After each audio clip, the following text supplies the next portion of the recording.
Okay, so it was brought to my attention by a few people that they didn't quite understand what was happening to their group numbers. So basically, when you have a group on Facebook, so if you're an admin of the group, you used to be able to just add people to the group. You could have people asking to join, but then most of the time, if someone created a new group, they'd actually just add you, even without asking your permission sometimes, which is really not very nice. It's like, it's like putting you on an email list without asking permission. It's just not nice to do.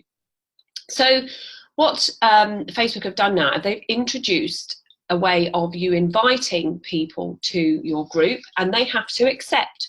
So we're looking here at my social media mastery group at the moment, and as you can see, it's got me as admin and everything. Then it has my members underneath, and then here it says invited. Now I've just invited Barry, who has done a couple of my social media courses before. So he has had an invitation from me, and he will see that he's had the invitation from me up here in the notifications, and then he can then decide whether he wants to accept to come into the group or not. If after a few days he doesn't, and he may have just missed the notification, I can actually send him a reminder. Now, I believe you can only send one reminder at a time.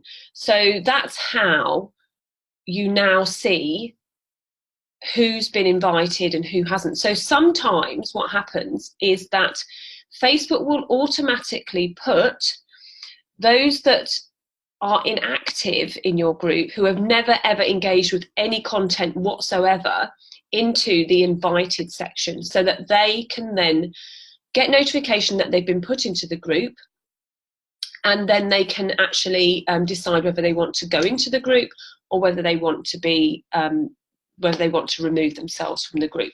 And you can also see people who you've blocked and who are unavailable. Unavailable, I presume, means that maybe they've put some sort of way of not being invited and things like that. It may be like pages, because some groups take pages now, and you can stop pages joining your group if you want to. If you want to keep it more personal and you just want the person to join, then that's it.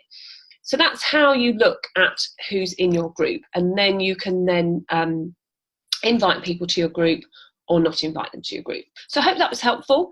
And if you're watching this video after having my newsletter, that's great. If you're watching it because you found it in my Vimeo account or on my YouTube, then that's wonderful as well. And if you want to be in my newsletter, then please just click the link that I'll put in with the video. Thanks then, bye-bye.